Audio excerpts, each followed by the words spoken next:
Good morning guys and welcome back. So today we're going to be working on my Jeep TJ. Been having some heat soak and high idle problems over the last week. Now this is a very common problem in the TJ with the 4 litre straight 6 and the XJ with the 4 litre straight 6 motor as well. It's more prominent in the XJ just because it's a very compact tight engine bay with such a big motor. That heat has nowhere to go, so it starts soaking to all those components like injectors, fuel rail and stuff like that. Now it can cause heaps of different problems: high idle, spluttering, poor performance, might take a while to start and actually turn over. Lots of difference can happen with heat soak.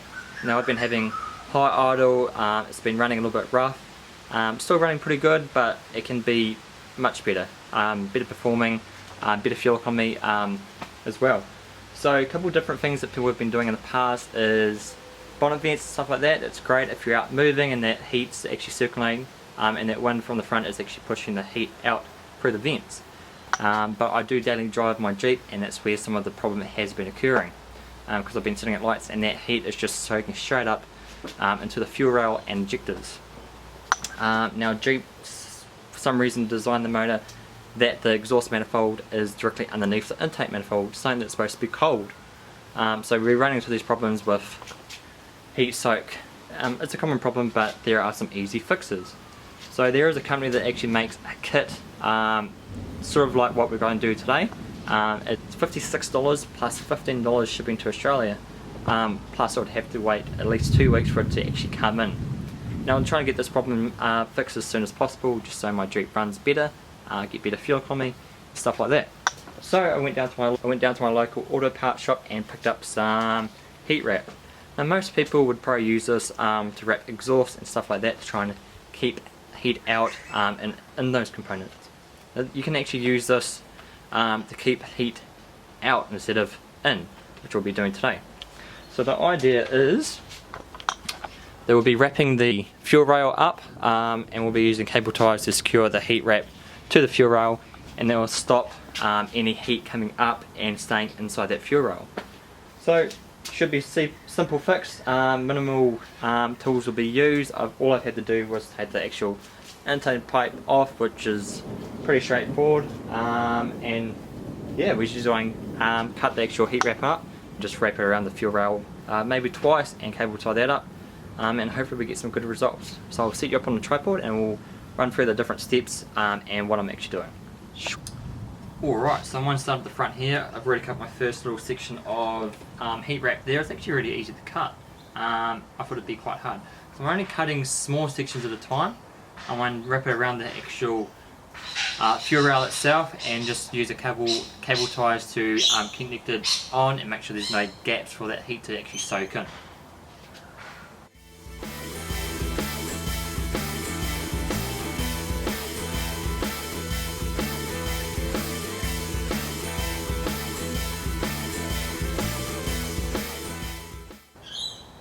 So that's already the first one done. It would be a little bit better if there's a bit thicker. It's a little bit thin for each rail, so you might have to do a couple times around.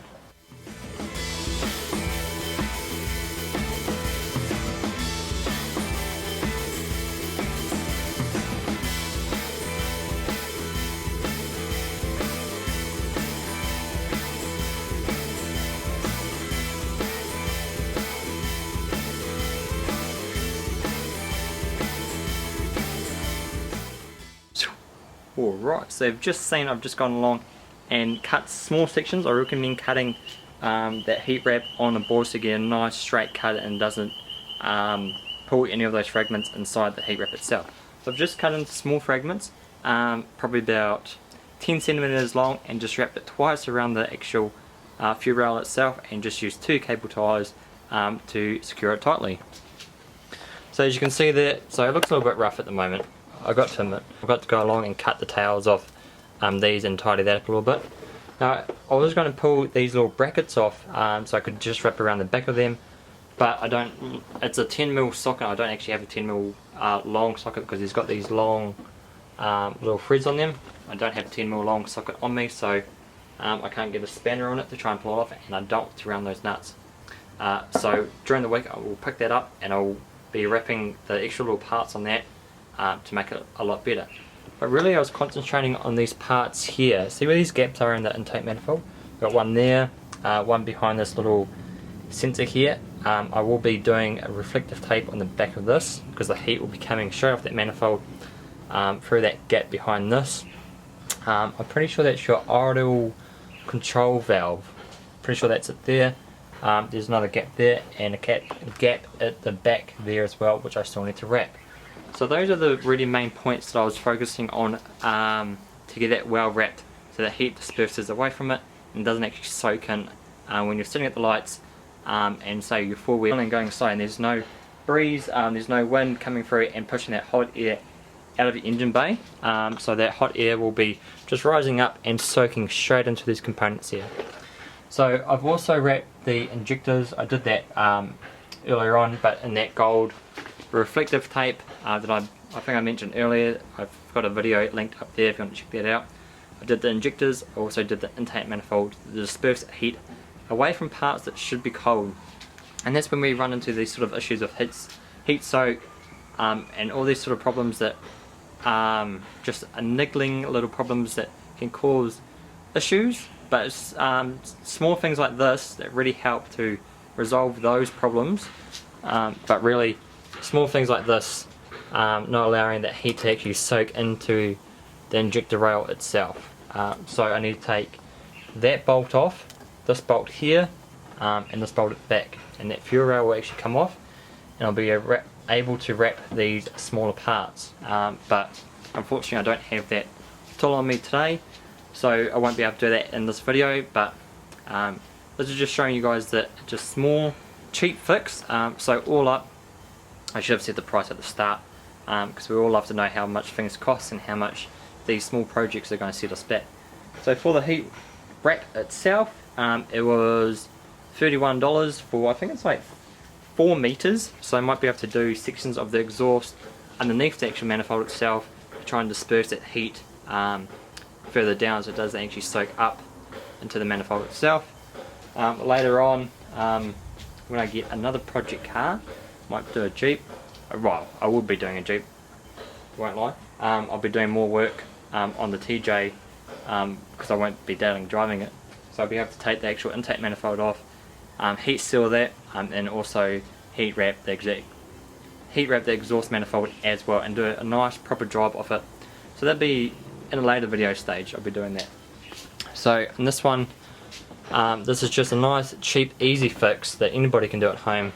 Couple cable ties on each one, wrapped it itself where this heat soak issue actually occurs. So most Jeeps of this year and older actually come out with a kind of like a barrier, a little heat shield there, and my one actually doesn't have it. So I don't know if that could be a reason why I'm getting this more so. Kind of only happens during summer, during the hotter months. So what I've done is I've concentrated on the areas where these little gaps are, where the heat will come straight from the manifold into the fuel rail itself. Here, here, here, and here.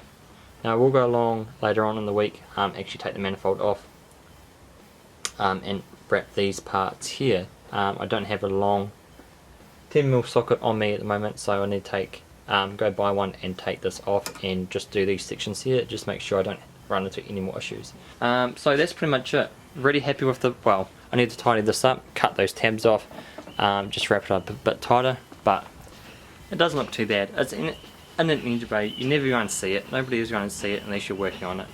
But that's pretty much it. It's small tips like raising your bonnet, letting that sit there for a couple minutes, letting that air from your fan actually blow the hot air out so it's not sitting onto the parts that do soak in all that heat. So that's pretty much it for today, guys. I hope you enjoyed this video. If you did, please hit that subscribe button. We're almost at 1,000 subscribers. Hit that like button, really helps us out massively. And thanks for watching, and I'll see you guys next week.